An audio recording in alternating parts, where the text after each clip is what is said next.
The views and opinions expressed by Howard and Ridley through Reclaim the Room, including the podcast, blog, and social media, are solely our own and do not reflect the views or policies of any employer or organization. Content is provided for educational and informational purposes only and does not constitute legal, medical, or psychological advice. Copyright Reclaim the Room, all rights reserved. Welcome back, y'all, to Reclaim the Room. I'm Ridley, and today's energy is going to sound a little different.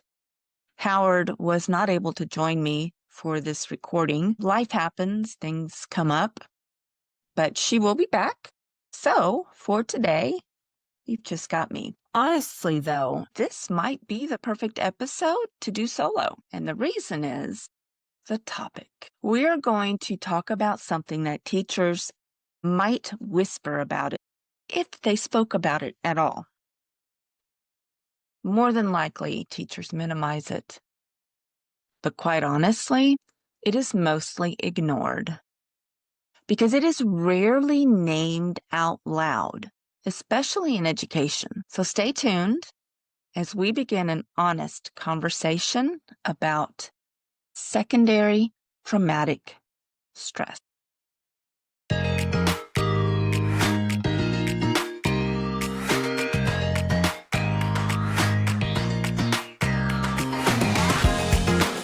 Secondary traumatic stress, STS, the cost of caring. Now, I'm not talking about burnout, not teacher tired, not even end of semester exhaustion. I am talking about the emotional residue, the nervous system overload, the weight that your body carries after supporting students living through chaos, fear, trauma, violence, hunger, instability, grief, and everything else that seems to go on. Whether you name it or not, nearly all of us have felt it, and usually before we even knew that it had a name. So today, y'all, we're diving deep. What secondary traumatic stress really is, how it shows up in teachers, why high discipline campuses get hit harder than anyone talks about, and what teachers, administrators, and districts can actually do to protect the people who keep the schools running. So let's get into it, shall we? Let's start with basics first. What is secondary traumatic stress? So, STS is what happens when your nervous system absorbs the emotional weight of other people's trauma. When a kid tells you they didn't eat last night, when you break up your third fight of the week, when you're managing meltdown after meltdown after meltdown, and there's no recovery time in between, when you're sitting with that kid, tears streaming down his face, and he looks at you and he says, "Miss, I don't know how much more of this I can do." Your body logs every story, every crisis, every survival behavior. And eventually, it starts to feel like it's happening to you. And this is not just teacher feelings. This is research backed. Koenig and her team did a massive study and found that 92% of school staff showed symptoms of secondary traumatic stress. And almost half of those were in the severe range. Y'all, that is basically an entire campus of adults quietly drowning in emotional over. And the symptoms? They're sneaky. They can look like irritability, anxiety, feeling numb, difficulty sleeping, losing empathy, headaches, stomach issues, feeling disconnected, being overwhelmed by the tiniest of things. Hayden and her colleagues described these as the "I'm just off" symptoms because teachers rarely connect them back to the trauma exposure. But listen, if this list sounds familiar, you're not broken. You're absorbing more than any human nervous system was ever meant to handle. Secondary traumatic stress is not a personal failing. It's an occupational hazard. And in fields like social work and nursing, they've acknowledged that for years. Same goes for first responders like police and fire. Education is the one field still pretending it's optional. So let's get real for a second. Secondary traumatic stress hits teachers differently than those other professions. And there are 5 big reasons why. Number 1, the exposure is chronic, not episodic. Most trauma-facing professions have incidents. Teachers, we have patterns. You see the same child every day. The flinch, the hunger, the hypervigilance, the sadness, the outbursts, the anger, the shutdowns. That's not an event. Y'all, that's immersion. And Stam, who is basically the queen of trauma research, says chronic exposure leads to deeper and longer lasting STS symptoms than single events ever do. Teachers do trauma work without closure. You report, you advocate, you document, you lose sleep, you hope someone does something. But you rarely know the outcome. There's no closure. There's no resolution. There's just more. Number 3, relationships intensify the impact. Figley, who studies compassion fatigue, found that the people at highest risk are the ones who care deeply. No one trains teachers to recognize trauma in themselves. We get PD on bloodborne pathogens, ingenuity modules, lockdown drills, but nothing on trauma symptoms in our own bodies. Number 5, school cultures reward silence. Skalvik and Skalvik call it the ideal teacher myth. Give endlessly, never need help, never break. Y'all, that person does not exist. But the pressure to pretend does. So let's tiptoe quietly into some territory that most education conversations avoid completely. High discipline campuses, the ones with fights, the meltdowns, the crisis calls, they experience dramatically higher levels of STS. And the research backs this up. Karinji and her team found that educators working in high disruption environments show significantly elevated trauma responses.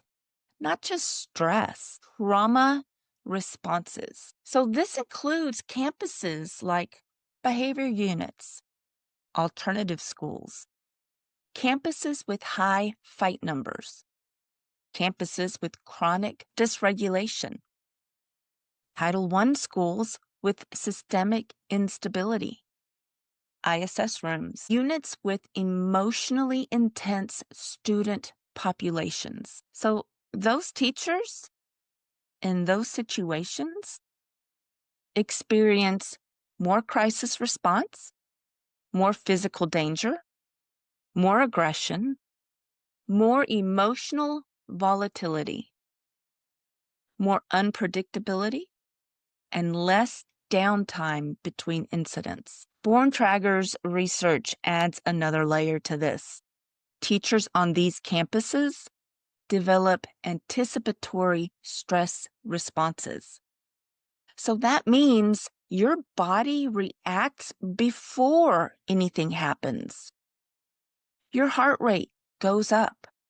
Your breathing becomes shallow. The muscles tighten in your body. Your skin is almost buzzing, not because something happened, but because your nervous system has learned this place erupts. And here's the part that most people don't realize. Secondary traumatic stress isn't always about heartbreaking stories. Sometimes it's about the constant chaos. Let's dig into something I know every alternative campus teacher feels in their very bones. It's not the big events that break you. It's the almosts. The almost fight, the almost elopement, the almost meltdown, the almost table flip you caught at the last second, the almost safety risk that nobody else even noticed. Every time your adrenaline spikes, even if the moment de-escalates, your body stores that activation. Karinji and Perlman describe this as persistent threat activation. And that means that your body stays ready, always, even on days when nothing happens. Teachers feel this in their shoulders, in their jaws, their lower back, their stomach, their breathing. You feel it when your radio crackles, when there's a sudden noise in the hallway, when you hear running footsteps, and your whole body tenses before your brain even registers it. And listen, when trauma researchers talk about this pattern, they usually describe emergency room or frontline crisis workers. But teachers? Y'all, we're right there in the same physiological category. We just don't talk about it. So let's talk about the physical cost. Secondary traumatic stress affects teachers in ways that are absolutely not all in your head. Teachers report migraines, tight chest, digestive issues, heart palpitations, shallow breathing, insomnia, shaking after crisis moments, feeling wired and exhausted at the same time. Now, that last one, feeling wired and tired, is one of the biggest red flags of trauma exposure. Trauma researchers call this somatic residue, the physical imprint left behind after repeated emotional overload. Think about this. Have you ever broken up a fight and your hands were shaking afterward, even though you didn't feel scared? That's trauma energy moving through your body with nowhere to go. And because most teachers are never trained in how to process that energy, they don't release it.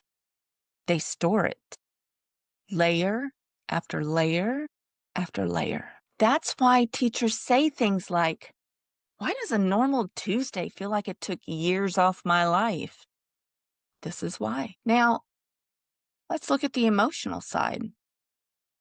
And this is the part where teachers wear silently until it becomes too heavy to ignore. Secondary traumatic stress can look like feeling numb, feeling detached, snapping more easily, crying in the car, losing patience in ways that doesn't feel like you, feeling like nothing you do matters, feeling overwhelmed by a tiny, tiny task, losing interest in things you used to love, feeling like you're failing even when the data says you're not. Listen, Hayden and her team found that teachers don't recognize these as trauma symptoms. Teachers internalize them. We say, I'm just not strong enough. I'm just not cut out for this. I should be handling this better. Let me tell you this with my whole being.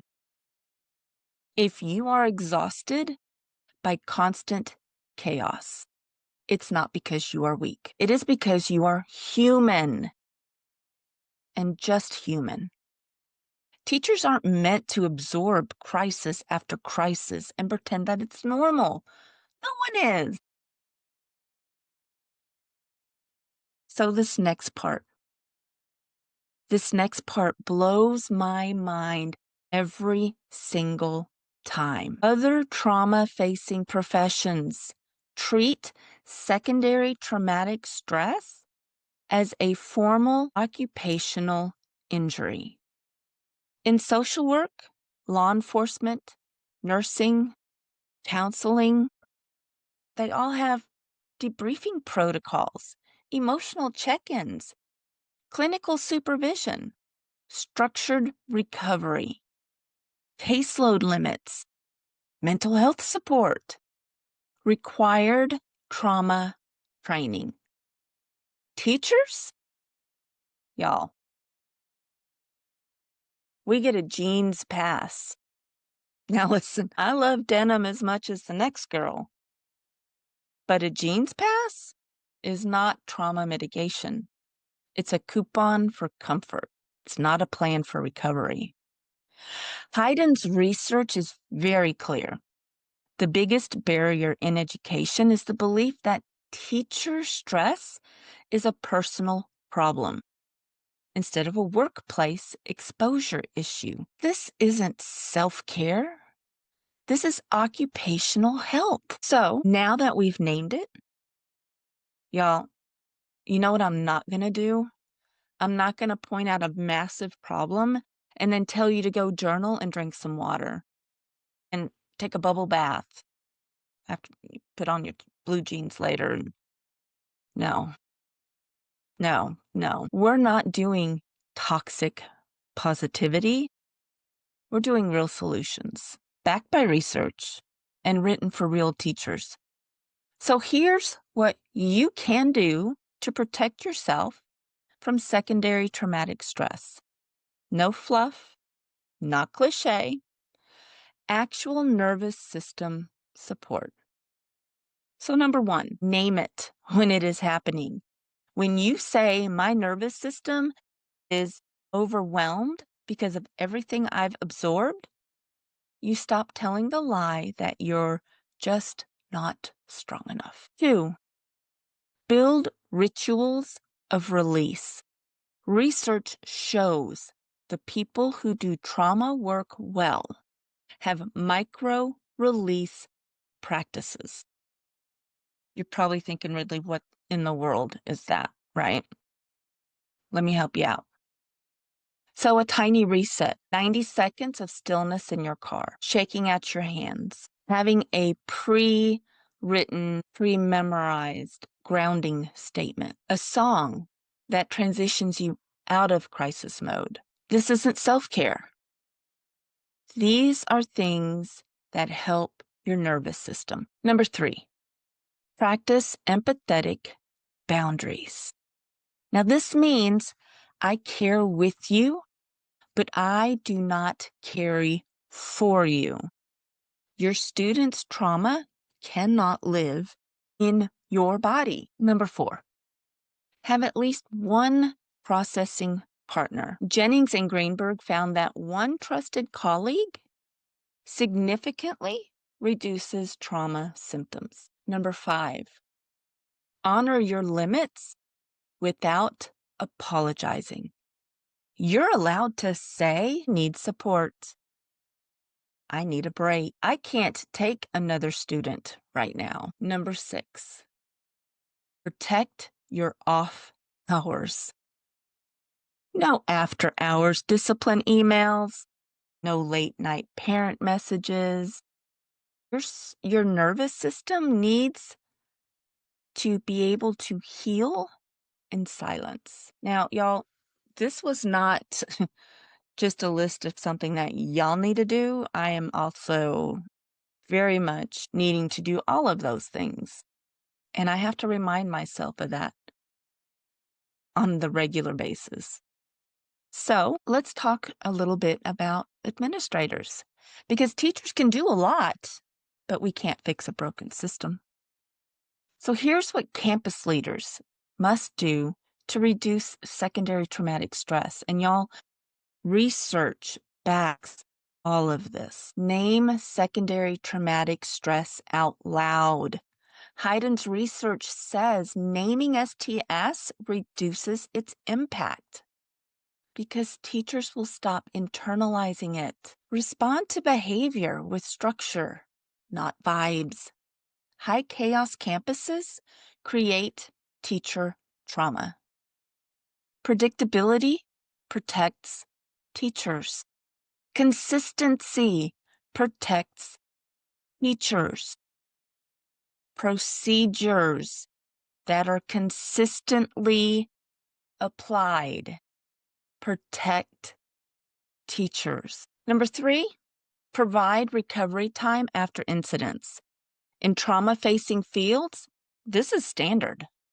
In schools, teachers go from breaking up a fight to teaching class in less than 3 minutes. Even if a teacher has just 5 minutes of decompression, it can reduce the trauma imprint.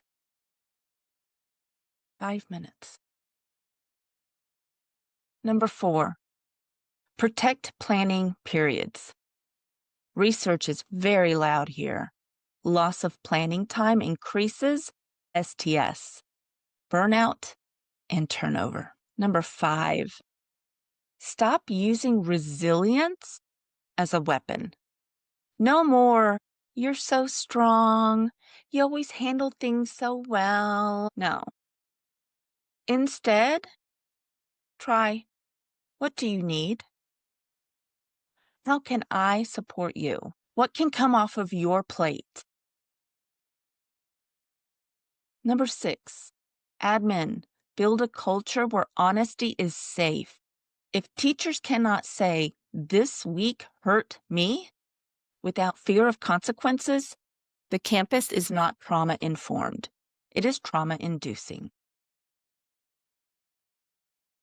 Okay, now to the big boys, districts. If y'all are listening, there is work to do. Secondary traumatic stress is not a teacher character flaw. It is a district-level responsibility. Here's what districts must change. Number 1, invest in emotional support staff, counselors, social workers, LSSPs, not just interventionists and testing staff. Number 2, require trauma training, not optional, not select if interested, required. STS is an occupational hazard. Number 3, create district-wide debriefing protocols. These need to be implemented after fights, after an elopement, after a self-harm incident, after aggression. Teachers need guided recovery. Number 4, track staff emotional health data. Districts, y'all track everything but this. Yet staff trauma exposure impacts retention, climate, discipline, student outcome, and district stability. Number 5, stop rewarding silence. You cannot fix what you will not name. Honesty is the beginning of healing. Silence is the beginning of decay. Reclaim the Room exists because teachers deserve a space where honesty is allowed, where naming the nervous system load is normal, where the cost of caring is finally acknowledged. Teachers are not superheroes. We're not martyrs. We're not infinite. We're humans in high-intensity environments, and we deserve support that's proportional to the exposure that we live with. And before we close today, I want to leave you with a question. What is one emotional weight from this school year that you have not said out loud yet? And if you're thinking, Ridley, I don't even know what that means, don't worry, you're not alone. Let me break it down for you and break it apart. When I say emotional weight, I'm talking about anything that your body is still holding on to from this school year. The moment that you cannot shake, a story that sat heavy on your chest, a crisis that left your hands shaking, a situation that made you feel powerless, a time when you needed support and didn't get it, a kid whose life stays in your mind long after you leave campus. If it still sits on your chest, that's emotional weight. And naming it doesn't make you weak. It makes you honest, it makes you human, and it makes you someone ready to heal. So I'm going to ask you again, a little more gently this time. What is one emotional weight from this school year that you haven't said out loud yet? Because naming it is the first step in releasing it. You deserve to release it. You deserve to be cared for. You deserve support equal to the compassion that you give every day. You are not alone in this. And you are the reason that Howard and I created Reclaim the Room, so that no teacher ever has to choose between their compassion and their sanity. I want to thank you for being here. I want to thank you for being a great human.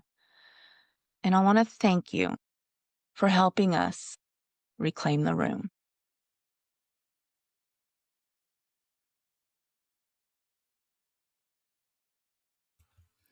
Reclaim the Room credits, otherwise known as Teacher Duties as Assigned.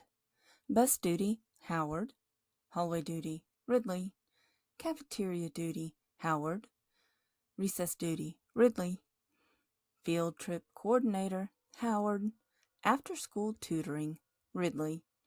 Required attendance for Howard and Ridley. Staff meetings, PLC, and every single one of those committees.